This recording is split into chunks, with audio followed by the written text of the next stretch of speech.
네, 반갑습니다.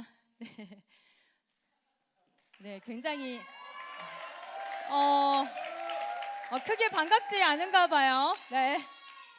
잠깐만 세영아, 크게 반갑지 않은가 봐요라에 아주 큰 소리로 네라고 이렇게 대답을 하는 타이밍. 네, 오늘은 2023년도에 선교한국팀의 비전 발표가 있는 날이고요. 그리고 이제 비전 발표 끝난 다음에 또 가브리엘 선교사님께 나오셔서 메시지를 이어가실 거예요. 이제 화면 좀 띄워주실 수 있을까요? 네, 반갑습니다. 저 2023년 행정팀의 사역계획서를 발표하겠습니다.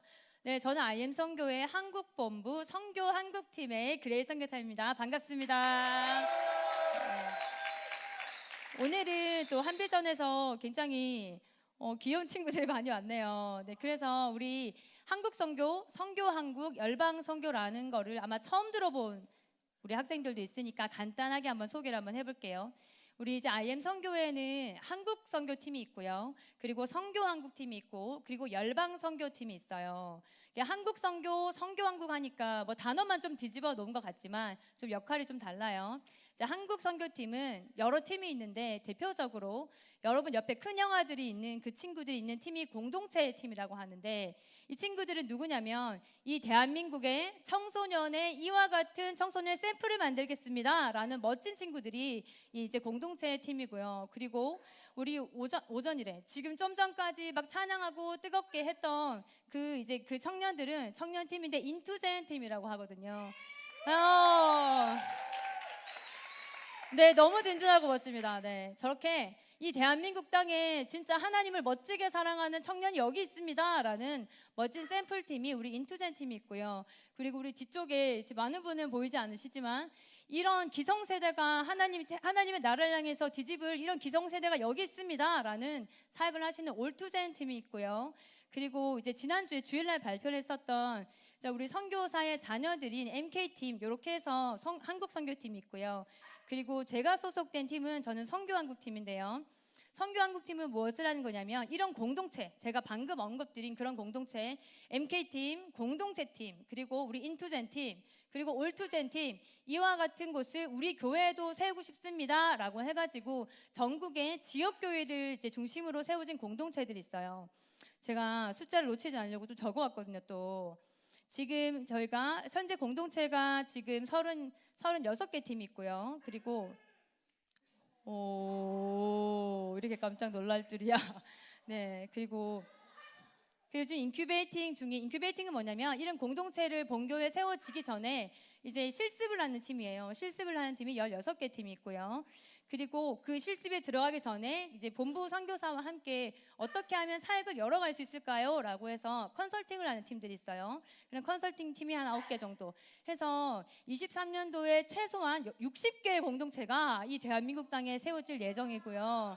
네, 멋지죠? 거기다가 이런 컨설팅을 하기 전에 그럼 저도 한번 세워보고 싶습니다라고 해서 100여 개 교회에서 교육 선교사 과정을 지금 함께 참여 중이십니다. 우리가 여러분이 아침조에 외치는 그 구호가 있죠. 뭐죠? 12, 300, 3,000. 예, 좋습니다. 우리는 무브먼트를 일으키는 팀이죠. 이게 우리가 근데 의미를 아나요, 여러분? 너무 자신감이 없는 목소리 갑자기 네 이렇게 되는. 네, 12개의 지부, 300개의 공동체, 3,000명의 선교사, 이것이 아침마다 여러분이 외치는 구호예요, 여러분. 근데 이게 그냥 허공에 대고 외치는 게 아니라 오늘도 그 현실이 이루어져 가고 있고, 이 2023년도에 하나님께서 이 대한민국이라는 작은 땅에 얼마나 큰 부흥을 주실지가 너무 기대되고요. 또 전국의 공동체를 돌보는 일을 하면서 또 기도하는 것은 이 본부 선교사로 하나님께서 불러주신 그 뜻은 무엇인가, 그리고 이 지역교회를 위해서 내가 무엇을 해야 되는가에 대해서 굉장히 고민하고 또 기도를 하고 있고요. 또 선교한국팀 소속으로 전국 번역을 담당을 하면서 행정팀으로서 어떤 사역들을 열어갈지에 대해서 준비하면서 고민했습니다. 네, 하나만 넘겨주세요. 네, 주제 말씀인데요. 사도행전 6장 2절에서 4절 말씀입니다. 함께 읽어보겠습니다. 시작. 12사도가 모든 제자를 불러 이르되 우리가 하나님의 말씀을 제쳐놓고 접대를 일삼는 것이 마땅하지 아니하니 형제들아 너희 가운데서 성령과 지혜가 충만하여 칭찬받는 사람 7을 택하라. 우리가 이 일을 그들에게 맡기고 우리는 오로지 기도하는 일과 말씀 사역에 힘쓰리라 하니 아멘. 자, 이 사도행전 말씀과 저의 행정팀과 어떤 연관이냐면 이 말씀을 하나님께서 주신 때는 2019년 8월의 그 어느 날이었어요. 8월의 그 어느 날. 그때가 언제냐면 저는 마이클 총장님 제자로 시작한 선교사는 아니고요. CBUP라고 해서 이제 저는 교육 선교사 과정 1기예요. 1기는 어떤 기수냐면 처음으로 시작이 됐죠. 1기니까. 그리고 기간이 1년이었어요. 1년. 그리고 온라인 교육이 있었고 똑같이 이제 밴드에다가 1년 동안 바인더를 찍어서 올리고 좀 특별한 게 뭐냐면 대전에 한 달에 한 번씩 가서 아침부터 저녁까지 특강이 있었어요. 그렇게 1년의 과정을 마친 후에 하나님께서 1기에 같이 참여하셨던 한 교회 목사님하고 연결을 해 주셨고요. 그래서 그 목사님이랑 같이 제가 섬기던 교회는 아닌데 조인이 되어서 제가 이제 선교사로 사역을 시작을 할 때쯤이었어요. 그래서 2019년 9월 1일 날 오픈을 앞두고 8월 달에 막 열심히 준비를 하고 있었겠죠. 제가 대구 사람인데 제 대구에 있는 집에 제가 늘 기도하는 자리가 있었어요. 여러분 항상 기도는 내가 여기서 한번 해볼까? 저기서 한번 해볼까? 그게 아니라 하나님을 만나는 자리가 있어야 되고요. 하나님을 만나는 시간이 있어야 돼요. 그래서 제가 늘 기도하는 그 시간에 이제 식탁이었거든요. 기도를 하고 있는데 하나님이 이 말씀을 주시면서 클라라 선교사님 얼굴을 같이 보여주셨어요. 그때 클라라 선교사님이 모르진 않았어요. 그러니까 얼굴은 아는데 막 친해서 막 전화를 한다든지 막 안부를 막 묻는다든지 하는 그 정도 사이는 아니었어요. 근데 어느 날 카스 반가운 사역을 앞두고 기도를 하는데 클쌤 얼굴과 함께 저 이제 말씀을 주신 거예요. 그때 하나님께서 저한테 주신 건 뭐였냐면 네가 언젠가 본부로 가게 될 거야. 클쌤이 본부의 대표죠. 언젠가는 가게 될 거야. 그때 네가 해야 될 일은 뭐냐면 클라라 선교사님이 말씀과 기도에 오로지 집중할 수 있게 너는 기타 여러 가지 사역들을 돌보는 일을 하게 될 거야. 이런 마음을 주셨어요. 너무 멋지죠. 그런데 그때 막 사역을 시작할 때쯤이고 그때 저는 살아가면서 전 직장을 다니다가 선교사가 되었거든요. 단 한 번도 제 인생에 선교사가 될 거라고는 꿈도 꾸어본 적이 없었는데 하나님께서 갑자기 이 반가운 사역도 나한테 엄청 큰 일이었는데 내가 본부로 가게 된다니 이게 무슨 일이지? 라고 해서 마음에 담아두고 남편한테만 얘기했어요. 나 언젠가 본부로 갈 건가 봐. 이렇게 얘기를 이제 태우 아빠한테 저희 남편한테 얘기를 하고 그리고 이제 마음에 담아뒀죠. 근데 하나님이 시간을 너는 뭐 2022년에 가게 될 거야 이렇게 말씀하진 않잖아요. 그래서 언젠가 이루어질 게구나 라고 생각을 하고 한 1, 2년쯤 되지 않을까라는 추측만 하고 있었어요. 그리고 너무 바쁜 이제 방과후 사이 굉장히 바빴거든요. 저희 집에서 또 왕복으로 2시간 정도 거리를 제가 운전을 하면서 다녔어요. 그래서 너무 바쁘게 이제 살면서 막 그 말씀도 잊어버리고 있었는데 이제 방과후 사역을 1년 정도 하고 정말로 1년 뒤에 제가 안성이라는 곳에 2020년 8월 달에 제가 가게 되었어요. 그리고 2021년도 1월 달에 코로나가 터졌죠. 코로나가 터지고 얼마 되지 않은 시점에 대전에 있는 4층 건물에 아마 제가 에밀리쌤 방으로 기억을 하는데 이제 종신 선교사님들 다 모여서 이제 그땐 종신은 아니었는데 어쨌든 저도 끼어가지고 뭐 앞으로의 일들을 막 마이크 선교사님하고 나누면서 그럼 이제 행정과 재정을 뭐 누가 맡을 건가 뭐 이런 일들을 나누고 있었거든요. 왜냐하면 그때 당시에 제가 재정을 맡기 전에 누가 재정을 맡았냐면 사랑 선교사님이 그때 재정을 맡고 있으셨어요.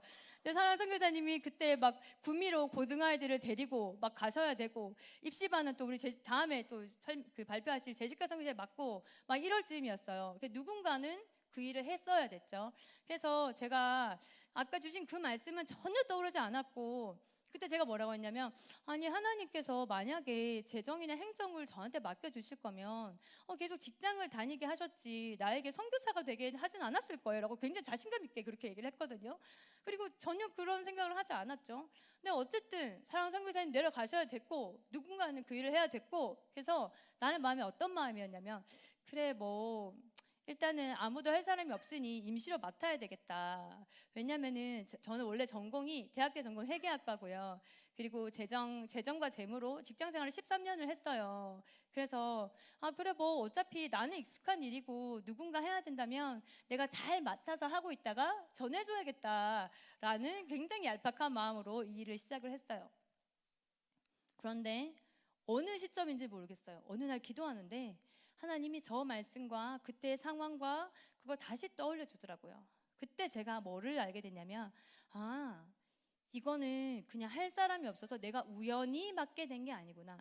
성경에 보면은 마침 그때에 이후로 뭐 이런 구절들이 성경 앞절에 참 많잖아요. 근데 나의 인생 가운데 마침 그때에 우연히 내가 직장 생활을 한 것 같은 그 시간들이 있었는데, 그게 아니라 하나님께서 할 사람이 없어서가 아니라 미리 말씀을 해 주셨고 이 시간을 위해서 그때부터 준비를 시키셨구나. 하나님께서 나의 과거의 경험을 이때를 위해서 준비했구나라는 게 깨달아지는 거예요. 하나님께서 지금 여러분한테 겪게 하시는 일들이 있어요. 진짜 주어진 일에 최선을 다하십시오, 여러분. 하나님의 때가 되었을 때 반드시 그것을 지금 하는 게, 아니 이게 뭐 그렇게 도움이 되겠어? 하지만 반드시 사용하게 된다래요. 하다못해 제가 그 회사 다닐 때 저희는 이제 그 공장이 있는 회사였어요. 그래서 뭐 원가를 뽑는다, 뭐 한 팩이 얼마냐, 이 원가를 뽑는다든지 할 때 항상 표를 만들었거든요. 그 표를 한다살 지금 캠프할 때 굉장히 지금 잘 써먹고 있어요. 근데 진짜 열심히 직장생활 했거든요. 어떤 일이 여러분한테 주어지든 그것이 누구를 통해서 주어지든 하나님께서 여러분한테 맡기신 거예요. 그러니까 진짜 최선을 다하시기를 바랍니다. 네, 하나만 넘겨주세요. 네, 이거 제가 정리를 하면서 그럼 나의 바운드리, 나의 영역은 무엇이지? 여러분이 생각했을 때 선교사라고 하면 이게 복음을 전하는 선교사만 쉽게 떠올리지만 사실은 생각을 해보세요. 자, 캠프를 했어요. 근데 등록이 하나도 정리 안 됐어. 어디서 오셨나요부터 할 수는 없잖아요. 누군가는 그 일을 해야 되죠. 저는 재정과 관련된 일을 하고 있고요. 그리고 행정과 관련된 일을 하고 있어요. 재정과 관련된 일은 말 그대로 이제 돈을 만지는 것인데요. 저희 이제 선교회는 많은 카톡창이, 굉장히 카톡창을 잘 활용을 하는데, 우리 선교사님들이 선교회 재정을 지출을 하실 때 지출 결의서라는 이런 지출을 하겠습니다라고 해서 그거를 올리는 재정창이 또 있어요. 그걸 제가 매일 취합을 하죠. 그리고 정리를 해서 하나님이 주신 범위 안에서 재정을 계획을 하고, 그리고 클라 선교사한테 컨펌을 받고, 그리고 집행을 하는 그런 일들을 재정과 관련해서 하고 있고요. 그리고 한 달이 지나면 월 재정 보고서라는 그걸 작성을 해요. 하나님께서 한 달 동안 허락하신 이렇게 재정 여기서 이만큼 들어왔고요. 그리고 하나님 이렇게 사용했습니다. 하나님 참 감사합니다 라는 마음으로 그걸 작성을 하고, 또 위에도 보고 드리고 하나님한테도 또 보고를 드립니다. 모든 것의 주인은 오직 하나님이십니다, 여러분. 예, 그리고 이제 전체적인 재정을 이제 관리를 해요. 뭐 입학금, 목적원금, 그리고 여러분들이 뭐 병원 갔을 때 내는 것에 대한 모든 것, 뭐 교재를 산다든지 해서 예치금까지 전반적인 것을 담당을 하고 있고요. 그리고 행정과 관련되는 전반적인 건데요. 이 보면은 뭐 전국 리뉴젠 공동체 저렇게 기록이 되어 있는데, 이게 뭐냐면 이 전국 리뉴젠 몇 개가 있나, 또 지역은 어딘지, 언제 이 공동체가 시작되었는지, 디렉터는 누구인지, 교육 선교사 과정 수료를 됐는지, 이런 모든 내용들을 포함한 자료들을 제가 만들기도 하고요. 또 인큐베이팅 공동체들은 어떤 사역들을 이어갔는지, 또 컨설팅 중인 교회들은 어디까지 사역을 진행 중인지, 이런 것들도 이제 표로 관리하는 일들을 하고요. 뭐 전국 대회나 이런, 또 반전회는 얼마 전에 했었죠. 뭐 캠프를 진행을 하게 되면 채널을 연다든지, 그리고 뭐 표를 관리한다든지, 명단을 관리한다든지, 등록을 한다든지 했었을 때 이런 전반적인 사역을 하고요. 그리고 우리 이제 외부로 보낸 공문을 관리를 한다든지, 뭐 매뉴얼이라고 해서 예를 들어 뭐 선교회 차량을 어떻게 사용하나라고 하면 뭐 그런 매뉴얼들이 있어요. 따라야 될 규칙들, 이제 그런 것들을 정리하는 그런 사역을 하고 있는데요. 행정과 관련해서는 사실은 다 나열할 수는 없어요. 딱 생각했을 때 뭐냐면, 서류와 관련해서 공동체가 잘 돌아가기 위해서 서포트하는 모든 영역이다라고 생각하면 정확할 것 같아요. 하나만 넘겨주세요. 네, 마지막으로 분기별 계획인데요. 이제 23년도에 사역 계획을 하면서 진짜 하나님께서 본부로 불러주셨을 때 무엇을 위해서 불러주셨을까, 또 지역교회에 어떤 도움을 줄 수 있을까, 어떤 콘텐츠들을 제공할 수 있을까, 또 한국 본반에서 구체화되어 있지 않지만 더 매뉴얼하고 서류화할 수 있는 거 없을까, 그런 것을 중심으로 제가 이제 작성을 했고요. 1분기를 보면은 사단법인 진행이라고 있는데, 사단법인이라는 단어를 처음 들어본 사람도 있을 거예요. 이게 뭐냐면 쉽게 얘기하면 이런 거예요. 이제 일반적으로 교회에 헌금을 하거나 아니면 비영리 단체, 국가에 지정된 데서 기부금을 내면 세금 혜택이 있거든요. 보통 직장을 다니는 부모님들은 소득세라는 것을 떼고 있고요. 그리고 사업을 하시는 분들은 사업소득세라는 걸 떼고 있어요. 그런데 이 기부금을 내게 되면 내야 될 세금에서 조금 깎아주는, 할인해주는 그런 게 이제 세제 혜택이 있거든요. 그런데 이 이제 사단법인이라는 것은 그 비율이 조금 더 많아요. 예를 들면은 뭐 일반 교회에 냈었을 때 뭐 10,000원을 예를 들어서 뭐 세금에서 깎아줬다고 하면 사단법인은 30,000원을 깎아준다든지 이렇게 비율적으로 해서 좀 더 세제 혜택이 많은 건데, 이건 왜 필요하냐면은 모든 선교지가 다 재정이 충분하지 않고, 예를 들자면 탄자니아에 갔어요. 우리 이제 에드워드 선교사님이 곧 가시겠죠. 네, 그렇게 갔었을 때 와우, 진짜 탄자니아 멋집니다. 네. 탄자니아에 갔는데 그 탄자니아는 아프리카 친구들이 워싱턴을 할 때 예를 들어 100불이다 한 달에 라고 했을 때 낼 수 있는 친구도 물론 있을 수 있지만 대부분은 그 정도의 재정을, 그러니까 교육을 위해서 그 정도의 재정을 낼 수 없죠. 그렇게 됐을 때 누군가 나는 선교를 하고 싶어, 한국에 있는 누군가가 난 선교를 하고 싶어, 그런데 난 직장을 다니기 때문에 내가 직접 몸으로 뛸 수는 없지만 내가 재정으로도 선교를 하고 싶습니다 라는 사람들이 분명히 있죠. 이런 분들을 위해서 이제 사단법인과 연결을 해서 이제 연계를 해주면 이 실질적인 혜택을 거기에 있는 탄자니아에 있는 친구들이 받을 수가 있는 거예요. 이제 그런 것을 제가 법인을 이제 뭐 여러 가지 서류들이 많아요. 그거를 지금 구상을 하고 있고요.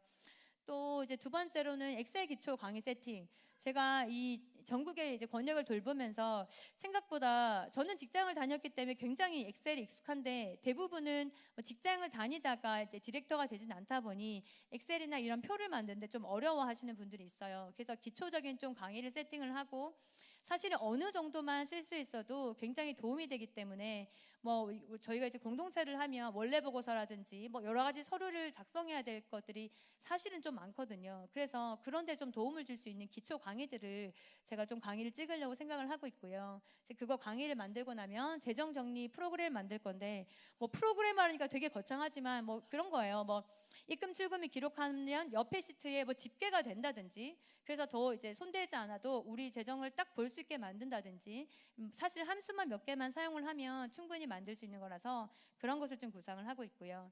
그리고 2분기는 선교사 명부 관리, 각종 프로그램들이요. 그리고 매뉴얼을 업데이트한다든지, 그리고 인큐베이팅이 왔었을 때 저희 이런 자료 필요해요, 저런 자료 필요해요 많이 요청하시는데 좀 이게 집계되어 있으면 좋겠다, 하나의 폴더면 좋겠다라는 생각을 해서 그걸 좀 모아야겠다라는 생각을 하고 있고요. 그리고 캠프가 있는 시즌에는 이제 저처럼 할 수 있도록 캠프와 관련된 또 프로그램을 좀 만든다든지, 그리고 제가 여기에 있지만 또 저도 하나님한테 받은 비전이 있어요. 열방을 다닌다고 하셨거든요. 지금 이 자리에 저는 최선을 다할 거예요. 하나님께서 옮기라고 하기 전까지. 그러나 누가 와도 이 자리에서 저처럼 할 수 있어야 된다고 생각하기 때문에 그런 매뉴얼들을 차근차근 만들어갈 계획이에요. 이 다 기록을 하진 않았지만은 23년도에는 많은 공동체들이 이제 세워지기 때문에 우리 인큐베이팅 센터에서는 어떤 교육을 했는지 뭐 이런 리스트업이나 행정적인 것도 필요하고요. 또 세워진 공동체들은 어떻게 해야 조금 더 단단하게 세워질지, 이런 것들도 본부로서 역할에 대해서 더 고민하면서 기도하고 있습니다. 제가 이제 발표한 사역과 관련된 발표는 여기까지인데요. 이제 마무리하면서 여기까지 온 것을 돌아보면 하나님의 은혜가 아닌 것이 하나도 없고, 하나님께서 인도하지 않은 순간이 단 한 순간도 없어요. 손과 발은 엑셀로 바쁘지만 시선은 오직 하나님의 나라로 하나님께 향하고 있습니다. 제가 본부로 들어올 때 하나님께서, 본부로 들어오기 제가 2020년 8월 17일에 들어왔는데요. 8월 15일 날 저희 어머니를 통해서 하나님께서 주신 말씀이 있어요. 저희 어머니 기도하시는 분이신데 저를 위해서 굉장히 뜨겁게 기도를 하셨어요. 왜냐하면 제가 다 버리고 왔거든요. 살던 집이며 아이들 학교도 정리하고, 왜냐하면은 저는 돌이키지 않겠다, 뭐 선교사가 되겠다, 뭐 이런 뜨거운 마음 없었지만 돌이키지 않겠다. 한번 하나님께서 가시는 길에 나는 절대로 돌아가지 않겠다. 손에 쟁기를 잡고 돌아보는 자는 하나님 나라에 합당하지 않다고 하셨죠. 돌아보지 않겠다는 마음을 다 정리를 하고 있는데 어머니는 좀 마음이 그러셨던 것 같아요. 기도를 하는데 하나님이 이렇게 말씀하셨대요. 어머니께서, 은혜야, 나는, 제 이름이 은혜거든요. 은혜야, 나는 너를 위해서 네 사역을 열리는 걸로 열심히 기도했는데 하나님께서 이렇게 말씀하셨는데, 뭐라고 하셨냐면 이 다음 세대를 통해서 열방의 복음을 세울 거래. 다음 세대를 통해서 열방의 복음을 세울 거래. 그 말씀을 주셔서 새벽마다 그 말씀을 붙들고 기도하고 있어요. 그래서 돌아다니는 우리 이제 제가 이제 중등 디렉터였다 보니 특별히 중등 아이들 눈에 항상 많이 보여요. 우리 하민이, 시온이, 그리고 뭐 근우, 내가 이름을 다 불러지 못한 우리 사랑하는 중등이었던 아이들아, 그 아이들을 볼 때 나의 시선이 아니라 하나님께서 나의 시선은 올 봤을 때 어우 진짜 좀 양 한 숟가락 밥 한 숟가락 좀 다 먹으면 좋겠고 막 그렇지만, 그러나 하나님께서는 이 아이들을 통해서 열방에 복음을 세울 계획을 가지고 있구나라는 그 시선을 놓지 않으려고 애쓰고 있고요. 그리고 특별히 지난 2차 반전회 날 때, 그때가 언제였냐면 막 중고등 남자아이들이 막 이렇게 무대에 와서 막 찬양을 뜨겁게 하고 있는데 제가 그걸 보고 있었죠. 굉장히 비트 있는 빠른 찬양이었거든요. 근데 하나님이 제 마음에 뭐라고 했냐면, 이 아이들 통해 부흥을 볼 것이야. 이 아이들 통해서 부흥을 볼 거야. 그렇게 분명하게 말씀하셨어요. 하나님은 성경에만 있는 신이 아니고요, 오늘도 살아서 역사하시고 모든 만물을 말씀으로 창조하신 분이시고 역사를 주관하시고 유일하게 운행하시는 유일하신 하나님이시고요, 세상 모든 만물의 유일한 주인이십니다. 그 하나님께서 저를 비롯해서 여기 있는 한 사람 한 사람을 이곳으로 모으셨어요. 그 하나님을 찬양합니다. 그리고 하나님의 나라를 꿈꿉니다. 근데 이렇게 질문할 수 있어요. 하나님께서 이끄신 걸 어떻게 알아요? 여기가 하나님의 길에 우연은 없어요. 만약에 여기가 여러분이 있어야 할 곳이 아니면 어떠한 방법을 동원해서도 다른 곳으로 옮기실 수 있는 분이 하나님이세요, 여러분. 저는 어쩌면 행성이라는 이유를 통해서 현장에서 영혼을 살리는 일에 조금은 동떨어져 있는 것도 것 같은 느낌이 들 때도 있어요. 근데 제가 정리해서 만드는 그런 자료들을 통해서 좀 우리 전국에 있는 우리 디렉터들이 시간이 좀 절약돼서 그 시간을 영혼 살리는 데 이용할 수 있다면 저는 그걸로 충분히 너무나 감사합니다. 이 자리에 세워주신 분이 하나님이심을 잊지 않겠습니다. 그리고 본부 선교사로서 통로로 사용받음에 감사하면서 오늘도 하나님께 제 직분을 맡겨주신 하나님께 충성을 다하는 그런 23년도가 되겠습니다. 네, 감사합니다. 이상입니다.